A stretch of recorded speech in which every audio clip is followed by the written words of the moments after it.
In some of my other videos, I've spoken about some of the deceptive practices of the LASIK industry. But probably the biggest lie they tell is this, that dry eye disease caused by LASIK is a rare and temporary condition. In fact, about 1 in 3 patients who has LASIK ends up with Lasik dry eye disease, and often this is a permanent and untreatable condition. It could be a lifetime of misery. If you go to the Wikipedia page and read about complications, they'll cite a lot of the evidence, including evidence from the industry, and they conclude 36% of people who have LASIK still have dry eye problems 6 months later. But you don't need to go to Wikipedia to know that this is an issue. Just try to remember what the dry eye section in a grocery store was like 20 years ago at about the time LASIK first started being practiced on a widespread basis. You'd go to the grocery store, ask for eye drops. It was 3 bottles of Visine in the back of the store. Today, it's an entire bank of shelves, different kinds of eye drops. And many of them, the big pharma, they know that they're selling to LASIK victims. Bausch & Lomb, Soothe eye drops, good enough for sensitive eyes and LASIK dryness. Refresh, Optive sensitive eye drops. Great for relieving dryness after LASIK. Refresh Plus, moisture drops for dry eyes including LASIK dryness. Folks, this is big pharma. They aren't doing this just for the health of it. They're doing it because they think there's a big market and they can make money from it. Go to Amazon.com or any other online store and read the comments about eye drops that have been posted by users. About half of them will be from people who are suffering from LASIK dry eye disease. And the most important thing to understand about LASIK dry eye disease is this. It's not just dry eyes. It's not just that you have to put in eye drops, which I do 50 to 70 times a day and several times at night. It is serious pain. It is serious discomfort. It is serious inconvenience in your life. It's not just dry eyes. You know, you read the consent form before you have LASIK, and they have these dry, pardon the pun, dry clinical words about what dry eye disease is. What they don't tell you is the real implications. That when you have LASIK dry eye disease, some of the things that bring joy to your life now are miserable experiences.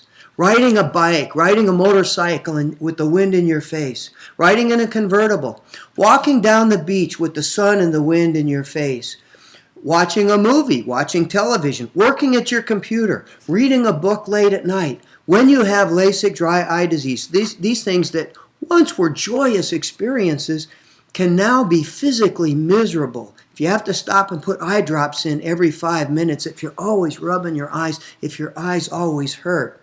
Now, I'm far from the worst. I have talked to people who are far worse than I am, but I'll tell you, this is how I buy eye drops. This is about a 1-month supply.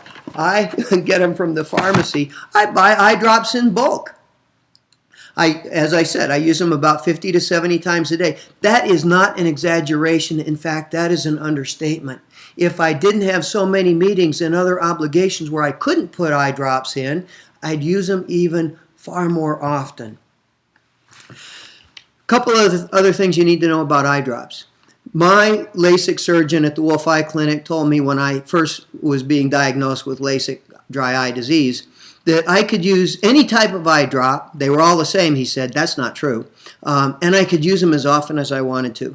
And for about 3 years, I did exactly what he told me. I used off-the-shelf eye drops 50, 60, 70 or more times a day. After 3 years, the University Cornea Clinic diagnosed me with serious preservative toxicity. The preservatives in the eye drops that the Wolf Eye Clinic doc told me were just fine had a cumulative effect. That you actually, if you read any book on dry eye disease, a layperson's book, it'll tell you be careful of the preservatives because they can be toxic over time. And that's what happened to me, probably causing permanent damage. Something else you should know is this. Experts are predicting there will be an epidemic of dry eye disease unrelated to LASIK simply because it is a complication of aging. But if you've had LASIK, if you already have LASIK dry eye disease, it is going to be an even bigger problem for you. Something else you should know. The LASIK industry says fraudulently, but they say this new technology, wavefront and things like that, have eliminated all the problems. It is now a risk-free procedure. That's not true, but they're saying that. But when it comes to Lasik dry eye disease, that new computer technology, wavefront technology, has absolutely no impact on reducing the risk of dry eye disease. In fact, there's some evidence that it makes it worse. Now, here's the final irony of Lasik dry eye disease. Optometrists, ophthalmologists will tell you that about 30% of your visual acuity results from quality tears, the lubrication of your eyes. So you can be sitting in the eye doctor's office reading an eye chart at 20/20, walk outside and your eyes start to dry up and you lose visual acuity. So the Lasik, even though it meets the success criteria of being able to read a chart 20/20, will cause you to have worse vision. You know, Lasik dry eye disease is not something to fool around with. It's not just having dry eyes. It is a profoundly painful condition. If you go to the website, and in another video I talked about this more, but if you go to the website with the petition supporting Morris Waxler's effort to outlaw Lasik. He's the guy who back in the mid-90s was at the Food and Drug Administration. He was the guy who got it approved, and today he's saying that the Lasik industry submitted false, fraudulent data, that the complication rates, the problem rates, are far higher than the industry admits to. And there's an online petition of people supporting him. More than 500 people whose eyes have been damaged by Lasik have signed this petition. The number one problem, and they're heartbreaking, some of them, right down to people whose relatives have committed suicide, people who say their lives have been ruined, people who say not a minute goes by that they don't regret having Lasik. And the number one problem people talk about is the chronic pain being caused by Lasik dry eye disease.